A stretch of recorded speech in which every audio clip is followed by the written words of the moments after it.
Now देखो यहाँ पर बजट आ रहा है। ओके, सो बजट आएगा 1 फेब या 2 फेब के आसपास बजट आ रहा है। अभी देखो ये बजट फुल फ्लेजेड बजट नहीं रहेगा क्योंकि 2014 का लोकसभा का इलेक्शन है। ओके, तो ये इंटरिम बजट है 2-3 महीने के लिए का, और जब फाइनल बजट आएगा वो सरकार कौन सी चुनकर आती है उसके बाद का बजट आएगा। अभी देखो बजट में क्या होता है, ठीक है, सारे के सारे सेक्टर, जितने भी सेक्टर है वो यहाँ पर उम्मीद लगाकर बैठेंगे कि हमें कहीं से सब्सिडी मिल जाए या फिर हमारे ऊपर जो टैक्स है वो थोड़ा कम कर दे सरकार। ओके, तो यहाँ पर सरकार के ऊपर बहुत ज़्यादा बर्डन होता है। ओके, जितनी ज़्यादा उम्मीद होती है, जितना ज़्यादा होप होता है, उतनी ही ज़्यादा निराशा हाथ लगती है। अभी सभी सेक्टर्स कहेंगे कि हमें बेनिफिट दो, तो सरकार यहाँ पर सभी सेक्टर्स को बेनिफिट नहीं दे पाती है। इसीलिए जब भी बजट आया है, ओके, तो 10 में से 7 बार मार्केट में गिरावटें ही दिखाई दी है। 3% के आसपास रहती है या फिर 10% के आसपास या 5% के आसपास। और जब भी बजट आता है उससे पहले के 2 हफ्ते जो होते हैं वो भी काफ़ी वॉलेटाइल रहते हैं। ऐसा पकड़ के चल सकते हो कि जनवरी जो होता है तब बहुत ज़्यादा ही फ्लक्चुएशंस आते हैं मार्केट्स में। ओके, अभी ना देखो आगे बात करते हैं हम कि यहाँ पर देखो आईटी सेक्टर होगा तो ये भी उम्मीद लगाकर बैठेगा कि हमें कुछ ना कुछ मिल जाए।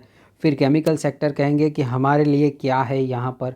ओके, उसके बाद ऑटोमोबाइल सेक्टर भी कहेगा। बीएफएसआई, यहाँ पर बैंकिंग एंड फाइनेंशियल सर्विसेज का नाम ले रहा हूँ मैं। ओके, बैंक आ गए, एनबीएफसी जो होती है जैसे कि बजाज फाइनेंस हो गई वो भी आ जाते हैं, इंश्योरेंस सेक्टर भी आ जाते हैं। लास्ट टाइम आपने देखा होगा कि इंश्योरेंस सेक्टर को बहुत बड़ा झटका गवर्नमेंट ने दे दिया था, तब इंश्योरेंस सेक्टर के काफ़ी सारे शेयर्स गिर चुके थे।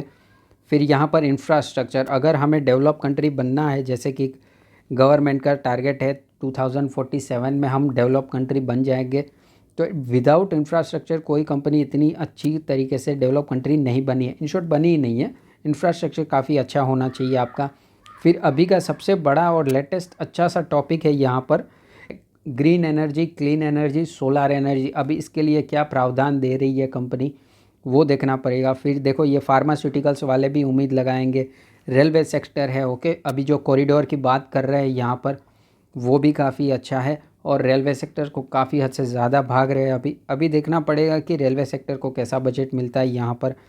फिर ये ड्रोन सेक्टर, इसमें भी देखना पड़ेगा कि क्या उम्मीदें आती है। फिर आ जाता है, और यहाँ पर अगर बात करें तो डिफेंस सेक्टर भी अपने आप में कुछ ना कुछ उम्मीद लगाए बैठा है। ओके, अगर देश सुरक्षित है उसके बाद ही इकोनॉमी सुरक्षित रहती है यहाँ पर। ओके, नाउ देखो लास्ट टाइम हमारा बजट कितना था यहाँ पर।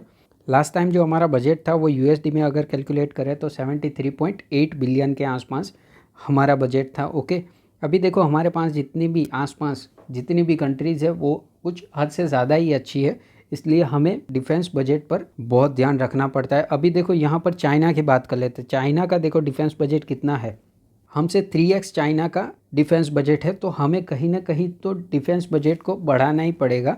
ओके, तो यहाँ पर अगर देखें तो 3 गुना ज़्यादा बजट चाइना का अवेलेबल है यहाँ पर। सो यहाँ पर डिफेंस सेक्टर पे भी बहुत ज़्यादा ध्यान रखा जाएगा। ओके, नाउ देखो रेलवे सेक्टर की बात कर लेते हैं। यहाँ पर हम आईआरसीटीसी काफ़ी अच्छा भागा था, 4-4.5% के आसपास कल भागा था।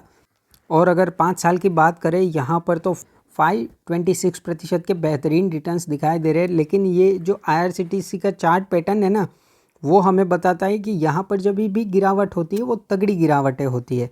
यहाँ पर कंपनी 40 to 45% या फिर मोर देन 50% से ज़्यादा टूट गई थी। फिर यहाँ पर भी ऑलमोस्ट 50% गिरी थी, शेयर आधा हो गया था। तो इसमें गिरावटें तगड़ी होती है, बट गिरावट के बाद जो तेज़ी आती है ना वो भी काफ़ी ज़ोरदार आती है। 100 200% 300% तक कंपनी भाग जाती है। ओके, उससे भी ज़्यादा अभी देख ही रहे हैं हम यहाँ पर 5 साल में 500% से बेहतरीन रिटर्न्स है यहाँ पर अवेलेबल। ओके, नाउ देखो ये आईआरसीटीसी का चार्ट पैटर्न है। यहाँ पर देखो बॉक्स में काम करते हुए ही ऊपर जा रहा है। ओके, अगर कोई सपोर्ट लेवल देखना चाहता है तो ये छोटा मोटा सपोर्ट लेवल यहाँ पर दिखाई दे रहा है 910 या फिर 915 के आसपास। किसी के पास एक भी क्वांटिटी नहीं है और इंटरेस्टेड है आईआरसीटीसी में तो ये कंपनी है। और अगर मेजर सपोर्ट लेवल देखें तो 854 के आसपास अवेलेबल है। अगर मार्केट में बहुत ज़्यादा भूकंप या गिरावट आई तो ये गिर सकता है, अदरवाइज़ तो ये स्टेबल ही चलेगा। ओके, और नाउ देखो आईआरसीटीसी अभी भी 24% के आसपास अभी भी डाउन चल रहा है। अच्छी कंपनी है, बुरी कंपनी नहीं है।